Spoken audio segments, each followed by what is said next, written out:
بہت سے لوگ کہتے ہیں نا مردوں کو 2 شادیاں کرنے کی کیوں اجازت ہے، 1 سے زیادہ شادیاں کرنے کی کیوں اجازت ہے، ان کی تو بڑی موجیں ہیں.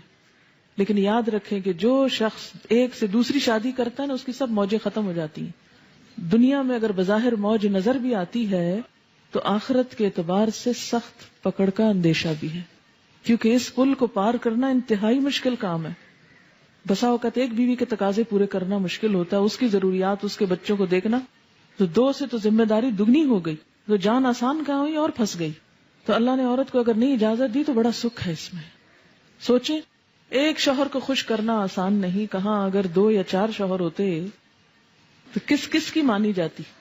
یہ ہنسنے کی بات نہیں، یہ تو رونے کی بات ہے اس کانسیپٹ پہ، کیونکہ بہت سی عورتیں یہ اعتراض کرتی ہیں یہ تو ظلم ہے، جینڈر ڈسکریمنیشن ہے، مردوں کے لیے تو 4 شادیاں ہیں اور عورتوں کو تو بس باندھ کے قید کر کے رکھ دیا گیا ہے. اسی قید میں آزادی ہے، اسی قید میں بھلائی اور خیر خواہی ہے. اگر پریکٹیکلی یہ رکاوٹ نہ ہوتی، اوروں کو روک کے نہ رکھا جاتا اور آزادی دے دی جاتی تو عورت کا قیمہ ہو جاتا. اگر ایک سے زیادتی ہو جاتی ہے تو معافی مانگنے میں، منانے میں دوسرے کو، روٹھے ہوئے کو اور نہ سمجھا کریں، آپس ہی کا معاملہ ہے. جیسے غصہ آ گیا نا، ایسے ہی صلح کرنے میں بھی دیر نہیں کرنی چاہیے. صلح کر لو، آپس میں اتفاق کر لو. ان یصلح بینہما صلحا والصلح خیر، اور صلح کر لینا اچھا ہے، اس لیے کہ شادی صرف وقتی جذبات کے تحت نہیں ہوتی. شادی تو ایک خاندان بنانے کے لیے ہوتی ہے، اور اس خاندان میں نئی نسل کے پروان چڑھانے کے لیے ہوتی ہے. انسانیت کی تعمیر اور تربیت کے لیے گھر بنایا جاتا ہے. اس لیے انسانوں کی بھلائی، آئندہ نسلوں کی بھلائی اس میں ہے کہ آپس میں بنا کے رکھیں، ایک دوسرے کی عزت کریں، ایک دوسرے کا خیال کریں. یعنی نہ تو مرد چھوٹی چھوٹی بات پہ آپے سے باہر ہو، اور نہ عورت چھوٹی چھوٹی بات کو بہت محسوس کرے، وہ بھی اس کا مزاج سمجھنے کی کوشش کرے. والصلح خیر، اور صلح بہتر ہے. اور صلح کب ہوتی ہے؟ کہیں بھی جھگڑا جب ہوتا ہے تو صلح کے لیے کیا چاہیے ہوتا ہے؟ عاجزی چاہیے ہوتی ہے. یعنی شارٹ ٹرم بات یا ایک وقتی بات کو بہت بڑا ایشو نہیں بنا لینا چاہیے. ہمیشہ ایک وزن کر کے دیکھنا چاہیے کہ ایک طرف یہ ایک چھوٹا سا مسئلہ ہے اور دوسری طرف ایک بہت بڑی زندگی ہے. دونوں کی زندگی تو خیر اللہ کو پتا ہے، لیکن اگر زندہ رہے انسان تو ایک لمبی عمر ہوتی ہے جو اگر دونوں ایک دوسرے سے کاٹ کے گزاریں تو پہاڑ جتنی بن جاتی. اور اگر صلح سے، اتفاق سے، محبت سے گزاریں تو دونوں ایک دوسرے کی ضرورت ہیں. اسی میں فائدہ ہے، الگ ہونے میں فائدہ نہیں ہے. یہ صلح کی بات کیوں کی گئی؟ عورت کی طرف سے صلح کیا ہے کہ وہ کہے کہ اچھا تم مجھے طلاق نہ دو، میں تم سے پورے حقوق ڈیمانڈ نہیں کرتی. اور اسی طرح شوہر کی طرف سے کیا کہ وہ ظاہر میں جو حقوق دیے جا سکتے ہیں ان حقوق کو ادا کرتا رہے. مثلا نان نفقے کے بارے میں فرق نہ کرے، لیکن دل کے جذبات اس پر تو کسی سے بھی پوچھ نہیں، کیونکہ وہ انسان کے بس میں نہیں. تو اب قیامت کے دن ایک شوہر سے جب اس کی 2 بیویوں کے درمیان عدل کی بات ہوگی تو وہ ظاہری معاملات ہی میں ہوگی، جیسا کہ نبی صلی اللہ علیہ وسلم نے بھی فرمایا تھا اللہم ھذا قسمتی، اے اللہ یہ میری تقسیم ہے. حالانکہ آپ کو اس سے مبرہ قرار دیا گیا تھا کہ اگر آپ نہ بھی عدل کریں تو آپ سے نہیں پوچھا جائے گا، لیکن اس کے باوجود آپ نے عدل کیا اور فرمایا ھذا قسمتی، یہ میری تقسیم ہے جو میں کر سکتا ہوں. فلا تلمنی فیما تملک، اللہ مجھے اس معاملے میں ملامت نہ کرنا، مت پوچھنا جس کا میں مالک نہیں ہوں، یعنی اپنے دل کے جذبات کا. فیما تملک، ان کا تو مالک ہے، ولا املک، اور میں مالک نہیں ہوں. روایات میں آتا ہے کہ آپ صلی اللہ علیہ وسلم عصر کے بعد تمام ازواج مطہرات کے پاس جایا کرتے تھے. بخاری کی روایت ہے. اگرچہ رات گزارنے کی باری الگ الگ تھی، وہ باری تو مقرر ہے لیکن دل کا تعلق سب سے برابر نہیں. تو اسی لیے اللہ اس کے بارے میں مواخذہ نہ کرنا، اس کے بارے میں نہ پکڑنا.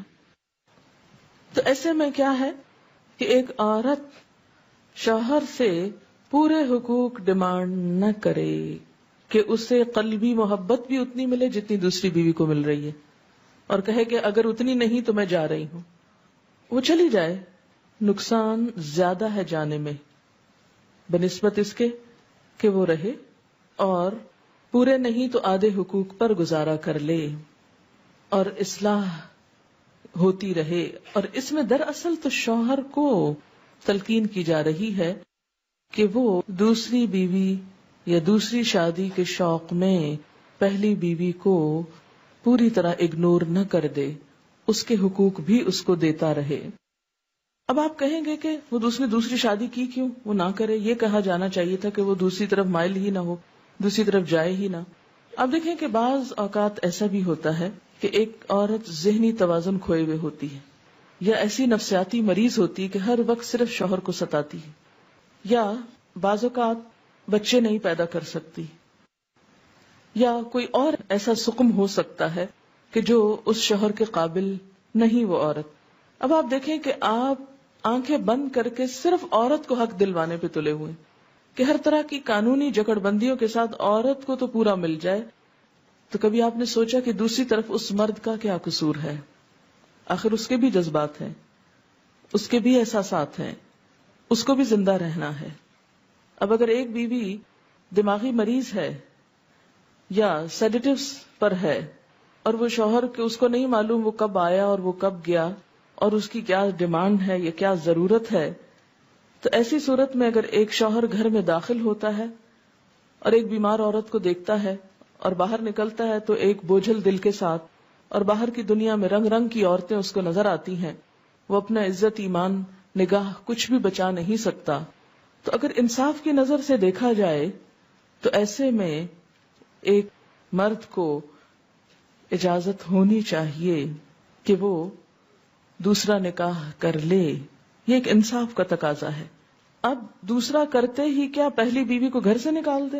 تو یہاں مرد کو کہا گیا کہ نہیں، اسے نکالو نہیں، ظاہری اعتبار سے اس کے حقوق پورے کرو، لیکن اگر دل مائل نہیں تو پوچھا نہیں جائے گا، کیونکہ دل پر تو اختیار نہیں. ایک شخص جب اہل ہی نہیں تو دل کو کس طرح زبردستی مائل کر سکتے ہیں آپ؟ وَأُحْضِرَتِ الْأَنفُسُ الشُّحَّ، اور حاضر کی گئی ہے نفسوں میں بخیلی. شح کہتے ہیں جب بخل کے ساتھ حرص، طمع اور خود غرضی بھی شامل ہو جائے اور دل تنگ ہو جائے. شح بخل سے ذرا مختلف ہے. بخل کے ساتھ ساتھ حرص یعنی لالچ، طمع اور خود غرضی بھی شامل ہو، زیادہ اسٹرانگ چیز ہے. دلوں کے اندر تنگی ہوتی ہے، دلوں کے اندر بخل ہوتا ہے، اپنے زیادہ حقوق لینے کی طمع ہوتی ہے، حرص ہوتی ہے، انسان خود غرض ہوتا ہے. مرد اور عورت اپنی اپنی جگہ اپنے فائدے کی سوچ رہے ہیں، اور یہی چیز آڑے آ رہی ہے دوسرے کا حق پہچاننے اور دینے میں. نفسوں میں حاضر کی گئی ہے شح. شح کہتے ہیں بخل کو، دل کی تنگی کو، جو دوسرے کا حق نہ دینے دے، دوسرے کی طرف جھکنے نہ دے، دوسرے کی طرف مائل نہ ہونے دے، دوسرے کو منانے نہ دے. یعنی دل چاہ رہا ہے منا لیا جائے، لیکن انسان ایک انا کا شکار ہو کے لو میں کوئی ایسی گئی گزری ہوں، میں ہی روز مناؤں، یہ تو معمول ہے روٹھنا، تو ٹھیک ہے روٹ کے مزہ چکھیں. چلے ایک دو دن تو کسی کو مزہ چکھائیں، لیکن بہت لمبی ڈال لینا اور کئی کئی مہینوں اور کئی کئی سالوں پہ اور ایک ہی گھر میں رہتے ہوئے بول چال بند، ایک دوسرے کی شکل دیکھنا گوارا نہیں، ایک دوسرے کے ساتھ زیادتی، وہ اس کو موقع ملا وہ اس کے اوپر کیچڑ اچھال رہا، وہ اس پہ اچھال رہی. حالانکہ اللہ تعالیٰ نے دونوں کو ایک دوسرے کے لیے کیا قرار دیا؟ ہن لباس لکم وانتم لباس لہن، وہ تمہارا لباس ہے، تم ان کا لباس ہو. یعنی شوہر بیوی کے لیے کیا ہے؟ اس کا لباس ہے. اگر بیوی اس کی برائیاں کرتی ہے، اس پہ چھینٹے پھینک رہی ہے، اس پہ کیچڑ اچھال رہی ہے، تو وہ اپنا لباس داغدار کر رہی.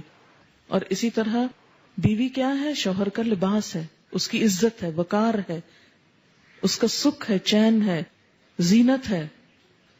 اور اگر وہ دوسروں کو بھری محفل میں بیٹھ کے اس کی برائیاں کر رہا ہے، لوگوں کے سامنے اس کو بدنام کر رہا ہے، تو اس کا نہیں، اپنا ہی بگاڑ رہا ہے، اپنے اوپر کیچڑ پھینک رہا ہے. تو اس معاملے میں دونوں ہی کو احتیاط برتنے کی ضرورت ہے. والصلح خیر، بنا کے رکھو، اسی میں بھلائی ہے، اسی میں عزت ہے، اسی میں بچوں کا مستقبل ہے، اسی میں دین ایمان کی عزت و عصمت کی حفاظت ہے، اسی میں خاندان والوں کے لیے بھی سکھ اور چین ہے. لیکن انسان کا نفس اس بات پر کم آمادہ ہوتا ہے اور صلح یا منانے کی چھوٹی سی قیمت نہیں دیتا، لیکن اختلاف کی، ناراضگی کی بڑی سزا بھگتنے کو تیار ہو جاتا ہے. یہ دل کی تنگی کی وجہ سے ہوتا نا. کچھ عرصہ پہلے میرے پاس ایک کیس آیا، ایک خاتون اچھی خاصی ایجڈ تھی، کہنے لگی 30 سال ہو گئے ہماری شادی کو اور میرے شوہر نے مجھ کو طلاق دے دی ہے اور میرے بچے جوان ہیں. مجھے دیکھ کے یقین نہ آئے کہ یہ اتنی سوبر سمجھدار خاتون، اس کے ساتھ یہ معاملہ کیسے ہو گیا. کہتے کہ بات کچھ بھی نہیں تھی، روزہ کھلنے کا وقت تھا اور بارش ہو چکی تھی، تو شاید افطار کا سامان یا کچھ اور لینا تھا، تو بچے اپنے بھی اور شاید بھائی کے بھی وہ گاڑی میں چلے گئے اور گیلی جوتیاں لے کے کیچڑ والی دوبارہ گاڑی میں بیٹھ گئے. تو اس بات پہ تھوڑی سی گرما گرمی ہوئی، اختلاف ہوا کہ ایسا کیوں کیا، پھر کسی وقت لے جاتے یا ان کو نہ لے جاتے یا معلوم نہیں، اب مجھے قصہ پورا یاد نہیں. اور چونکہ بھوک لگی ہوئی تھی، افطار سے چند منٹ پہلے کی بات تھی، دعائیں مانگنے کا وقت تھا، تو یہ بات اتنی بڑی کہ بیٹھے بیٹھے اسی میز پر شوہر نے طلاق طلاق طلاق کہہ کے فارغ کر دی. کیونکہ انسان جب عمر بڑھتی جاتی ہے نا تو ٹیمپر لوز کرتا جاتا ہے اور اس کی برداشت کم ہوتی جاتی ہے، اور خاص طور پر روزہ رکھ کے افطار کے وقت تو بالکل ہی برداشت ختم ہونے کے قریب ہوتی اور ختم ہو جاتی. تو بسا اوقات چھوٹی چھوٹی باتیں جمع کر کے، اچھا بعض اوقات صرف غلط فہمیاں، بعض اوقات نکلتے نکلتے دفتر جا رہے نکلتے نکلتے کوئی سخت بات کہہ کے چلے گئے، اچھا پیچھے سارا دن عورت روتی رہی آج مجھے یہ کہہ دیا. یا گھر آئے چھوٹی موٹی انبن ہوئی، وہ گئے باہر، رات بھر گھر واپس نہیں آئے، اب وہ ساری رات رو رہی ہے، کوڑ رہی ہے. جلد بازی جذباتیت ہی ہے نا.